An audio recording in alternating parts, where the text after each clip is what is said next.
Una herencia para México, esta que tenemos aquí, el legado de Francisco Gabilondo Soler, cartas, testimonios, fotografías verdaderamente maravillosas que nos muestran el lado más íntimo de El Grillito Cantor. Y le pregunto a Laura, ¿quiénes son? ¿Quiénes son los que andan ahí? Laura, platícanos. Bueno, con nosotros están Óscar Gabilondo y Gerardo Australia, que nos vienen a presentar este libro en el que, como tú dices, Rafael, uno se puede pasar, yo creo que no un rato, sino muchos ratos, porque es un libro para regresar a él, para compartirlo, para tenerlo en casa.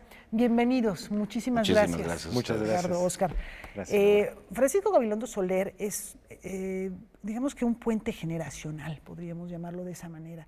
Quienes empezaron a escuchar sus canciones y que ahora pues son abuelitos o quizás hasta más, compartimos eso. Todos los niños de México hemos escuchado a Francisco Gabilondo Soler. Eso no es poca cosa.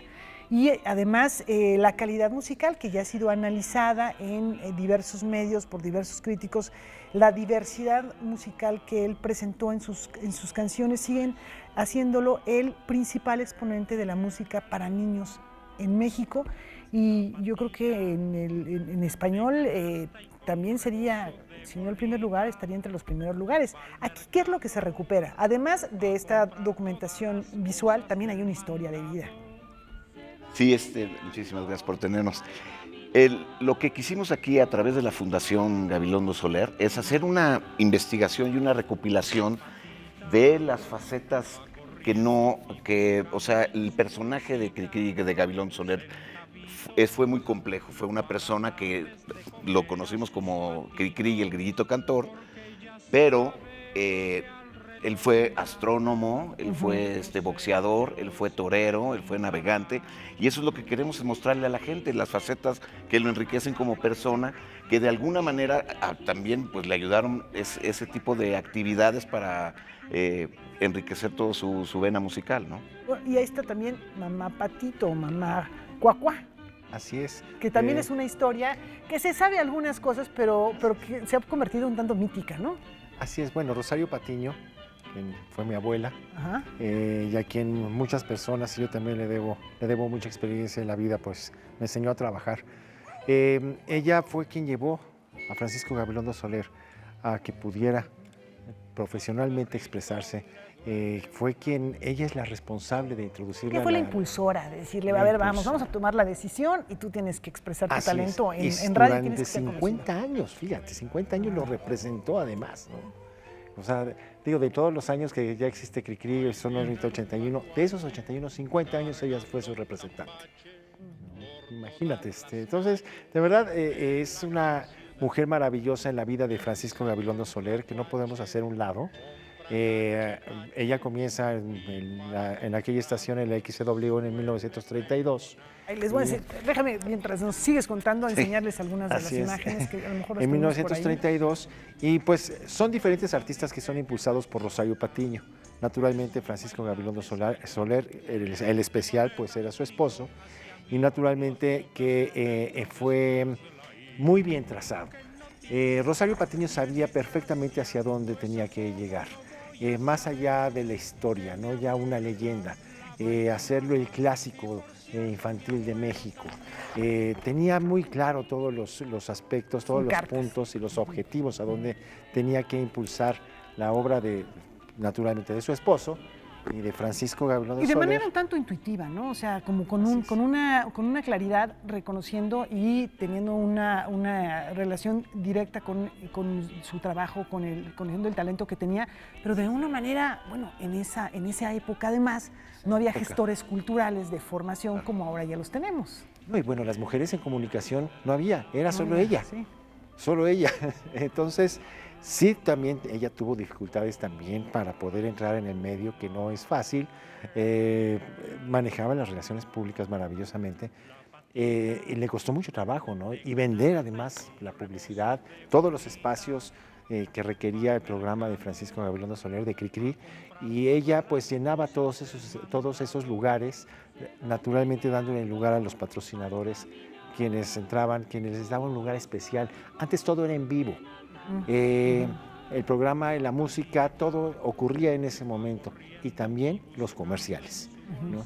Entonces había había un acercamiento con los patrocinadores que hacía más interesantes sus programas. Pues, claro, porque además no había una separación dentro del mismo programa, el conductor o entraba algún otro conductor, pero formaba parte integral del programa, no como ahora que vamos a la pausa y ahí entran los anuncios y no tenemos nada que ver. Así es. Entonces es una mujer extraordinaria y gran parte de Francisco Gabilondo Soler, vamos, el grillito cantor, ¿no? Es su obra. Gerardo, además hay una recreación, una reconstrucción histórica del México heredado por Francisco Gabilondo Soler, que nació en Orizaba y después se vino por situaciones de su familia, de su padre, don Tiburcio concretamente, a probar fortuna fuera de su ciudad natal. Se recrea este fin del siglo XIX, las primeras décadas del siglo XX, también es un viaje en este sentido histórico. Claro, también tratamos de hacer sobre todo una lectura amena, ¿verdad? Una lectura que vaya en un contexto histórico, que acompañe al personaje desde su familia, desde su tatarabuelo, el famoso coronel de la espada del coronel de la canción. Fue un coronel que llegó en el ejército español en la intervención francesa, a principios de los 60 del siglo XIX. Y él, pues, al momento de los españoles retirarse y ya no participar en la intervención, pues él se pasó del bando de los mexicanos y se quedó en Veracruz, se enamoró de la abuela, de la tatarabuela, y empieza la estirpe de los Gabilondo, ¿no? Entonces tiene un contexto histórico, tiene, por ejemplo, el fenómeno que fue la radio,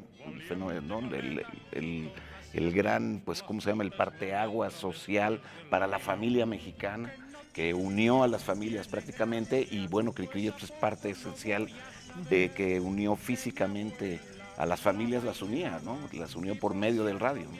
Entonces tratamos de recrear todo eso históricamente. ¿Cuánto tiempo de documentación se realizó, de investigación, tanto desde el punto de vista de las cartas, por ejemplo, las imágenes, las postales, timbres que se muestran aquí, como el trabajo de contenido en el cual participó?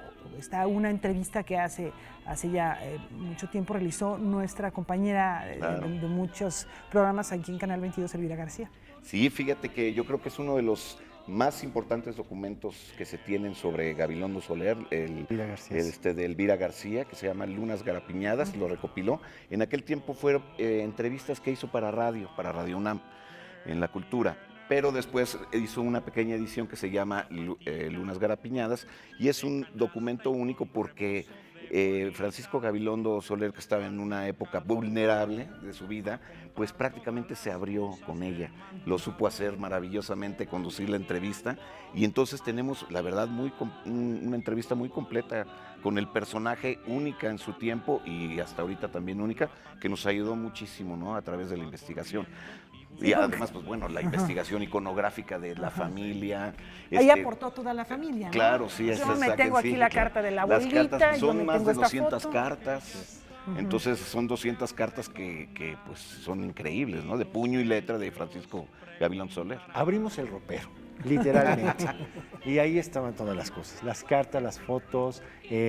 Naturalmente hay muchos objetos, instrumentos musicales que se fueron quedando en la familia, y muchos están en casa de mis familiares, de mi mamá, etcétera. Pero ese ropero, al abrirlo, salieron muchas cosas y nos seguimos encontrando entre los libros. Mi abuelo era un apasionado de la lectura, entonces cada libro que abrimos sale algo, alguna carta, algún secreto, alguna canción. Y bueno, naturalmente que el trabajo de Elvira García es fenomenal porque nos va orillando, nos fue dando estructura en muchos aspectos, porque sí, tenemos todos estos documentos, pero con todo ese material de Elvira le fuimos dando nombre. Y naturalmente también hubo otros participantes, ¿no? Otros investigadores, pero el documento de Elvira es muy importante. ¿Sí? Y bueno, imagínense ustedes que abren un álbum de su familia y empiezan a platicar con las fotos alrededor de sus hermanos, de sus tíos, y te empiezan a decir, mira, esto pasó aquella vez, esto ocurrió esta otra vez, así ocurrió esto. Entonces, hacer este libro fue de esa manera, fue recordar, y es como platicarlo a la gente, como invitarlos a la sala y decirles, mira, te voy a enseñar el álbum familiar y hay muchas cosas. ¿Y qué ocurrió en la historia? Entonces es muy sabroso, ¿no? Compartir esas Tiene todas cosas. estas dimensiones. Todas esas La dimensiones. íntima, la pública, la histórica, la social, la historia emocional también de una época de nuestro país. Oigan, ya está disponible este libro, se puede adquirir, como les decía, es un libro pues para tenerlo ahí, regresar a él, platicar de esto, esta imagen, qué barbaridad. Y para los jóvenes, la nostalgia de lo no vivido también.